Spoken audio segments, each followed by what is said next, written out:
All right, welcome back, everybody. Sports Bash live on 97.3 ESPN. Big one tonight for the Flyers. I don't know when you've had a regular season home game this big, but Flyers and the league-leading Boston Bruins at the Wells Fargo Center, 7 o'clock right here on 97.3 ESPN. Kevin Durso will be there at Kevin_Durso, and he, like all guests, appear via the Boardwalk Honda hotline. Kevin, I'm looking at the stats of these two teams, almost mirror images in terms of goals per game, goals given up, shots per game, and every other category. But yet Boston is clearly points-wise a better team here. How do you see these two teams matching up? When you look at the stats, you've seen them play, and here we are at this stage of the season. How do these two teams compare? Yeah, it's going to be an interesting matchup. I mean, everybody knows that Boston's first line is so talented. You put the big three they have, Pasternak, Marchand, and Bergeron on that top line, and it's a task for any team to contain them, and that's how they're able to put up those offensive numbers that are realistically very close to what the Flyers have been doing over the course of the last few games as well.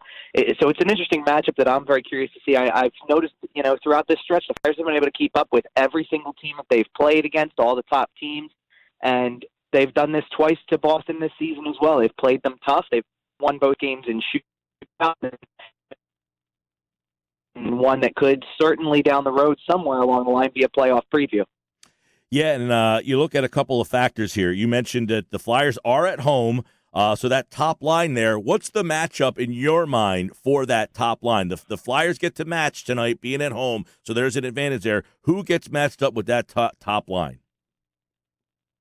Well, for me, my player to watch in this game is Sean Couturier because he's always been tasked with shutting down the top opposing centers on that first line for whoever the opponent is, and especially when you do get that matchup on home ice like we're talking about, and you get to make the last change, you're going to put Sean Couturier out there every chance you get against the Bergeron line. And it's an interesting matchup, just those two individuals, because this year is almost a passing of the torch in a sense, with Bergeron's been a Selke finalist for years and years as one of the top two-way forwards in the game, and Couturier has been kind of knocking on the door of that. He was a finalist for the award a couple of years ago, and he's getting close to that. At the midseason point, he was named the favorite for the award this year.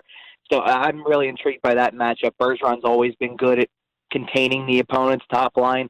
Couturier's done a great job of it throughout the last few years as well, and those two together, it's going to be the matchup that you're going to want to watch for sure. All right, Kevin Durso looking at tonight's big one, Flyers and Bruins. You can hear it on 97.3 ESPN. Provorov, Niskanen, they have a tough task on the back end as well, but in years past, you would look at the Flyers' defense as an issue with the young guys in a game like this. How have you seen the young guys grow and the pairings kind of grow to make the defense almost a strength of this team?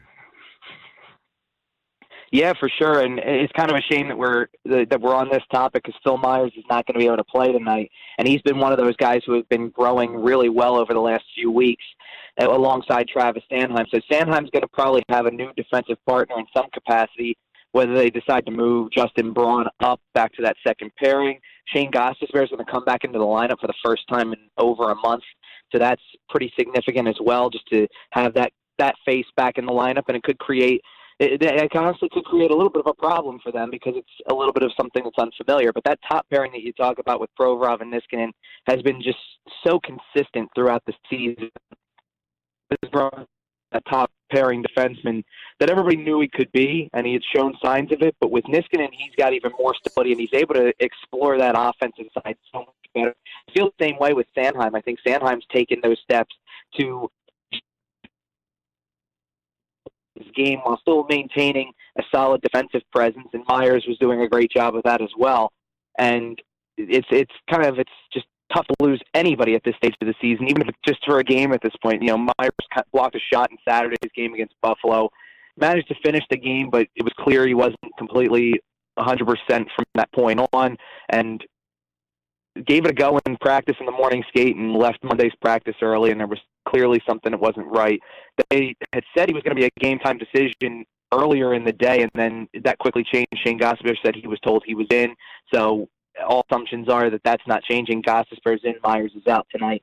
But nonetheless, these defensemen have played really well over the course of this 9-game stretch, and they're going to need to continue it against a really high-powered offense and a team that can come at you from all directions. Yeah, we'll see what happens. You got Braun and Haig. If they get matched up with that top line, we'll see how they compare. That should be an interesting matchup. Who gets matched up with that top line? Farabee, second line for JVR the other night. Do you anticipate that he will play with Hayes and Konechny again tonight?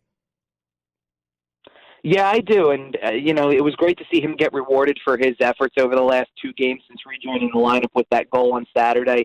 And kind of a crazy situation. He just put some pressure on a goaltender who got thrown the puck from his defenseman, and it creates a turnover right in front of the net.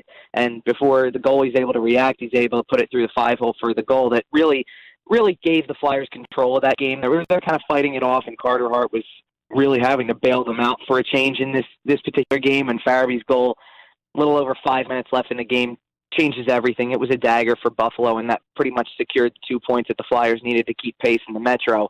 And I just like the way that the kid just continues to step up in big situations. He has these moments in some of these big games where you can see that the speed that he is able to use in his game and his hockey smarts as well. He's a really smart player and knows how to get the puck to his teammates and knows how to go to the net and be around the areas where he can score goals as well. And that offensive awareness just comes out sometimes even more in those big games. There have been a couple of times this year where I've seen him where just from watching him from upstairs, you just get the sense he's due for one.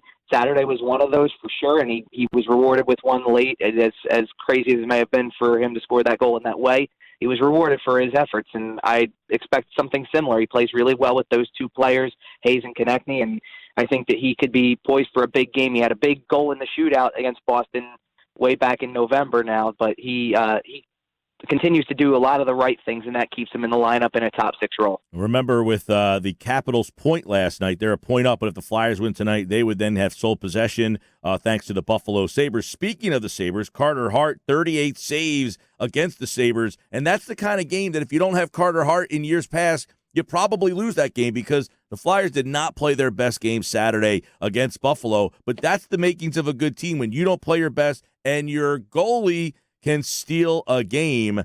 I would anticipate he gets the call tonight, and this should be an excellent test for him. Yeah, I can tell you it's confirmed he's starting tonight, and that really wasn't a surprise given, A, the performance against Buffalo on Saturday, and B, the magnitude of the game. When you have a chance to potentially take the division lead, you're playing the NHL's best team in the standings at the moment, and you're trying to win your 10th straight. Those 3 factors just go into everything playing. Every sign that says you should play your best goalie here and the one who's gotten you to this point. And there's no doubt that he's responsible for this winning streak getting to 9 games because the Flyers really just didn't have their best at all on Saturday. And Elaine Vigneault said it as much. Carter Hart brought his best, and the other guys were okay. But sometimes your goaltender needs to be the best guy, and that's exactly what they got. You can tell with him pretty early on in games when he's locked in and he's able to he's completely in control of the game, and I think that's what you're really going to need in this game tonight. Against Boston, and that's probably a game under normal circumstances or under the circumstances of a previous season, the Flyers probably just fold and lose that game. They were down 5-2 at one point during the second period of that game, but they scored 2 quick ones at the end of the second that got them back in and ended up tying the game and then winning it in a shootout. But it's a game in years past that they probably would have folded and he wouldn't have won that game. And in looking at that, it's still 5 goals against this team that they're playing tonight from all different lines too. It wasn't that just the top line that had some success. It was, guys on the third line and second line that were able to produce as well. And their power play is very good as well. So you have to give them you have to give them their due in every sense of it. This is going to be a game where they can come at you from every direction, and Carter Hart's going to possibly need to be your best player at certain segments of the game, just like he was against Buffalo. And at this time of year, it's really impressive to see him deliver a game. I think people needed to see him deliver a game like that on this winning streak as well. So many of them have been dominant efforts from the team collectively. You get one from your goaltender, and it kind of shows you that the team is capable of still winning games when it comes down to it, when nobody else may have a lot going for them, and the goalie is the one who's on top of his game. So it could be a very similar game. They're going to need some offense, but it could be a very similar game where if the goalie's the best player, they should come out on top. Electric atmosphere anticipated. Let me ask you this. Do you anticipate Hart will play Thursday? The game is on the road, but it's against another top team in Tampa. Or do you expect Brian Elliott to get that game on Thursday night?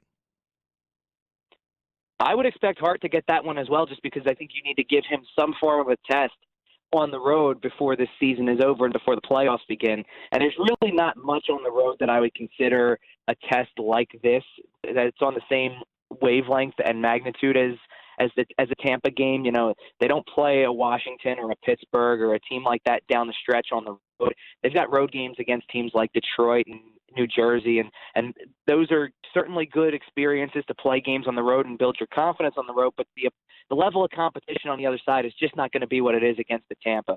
So I would put him in that game as well, and then I'd start to set the stage for the weekend.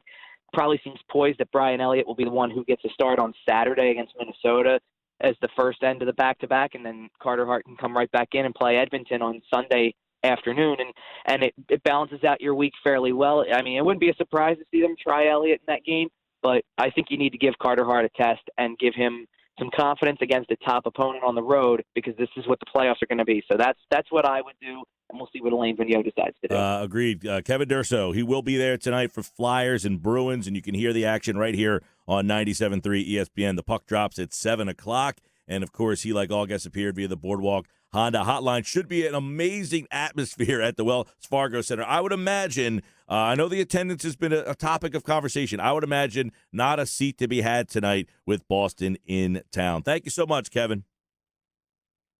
Thanks, Mike. Appreciate it. All right, Kevin Durso, everybody. Flyers tonight at 7 right here on 97.3 ESPN. We'll get you up to date on everything else and more coming up on the Sports Bash.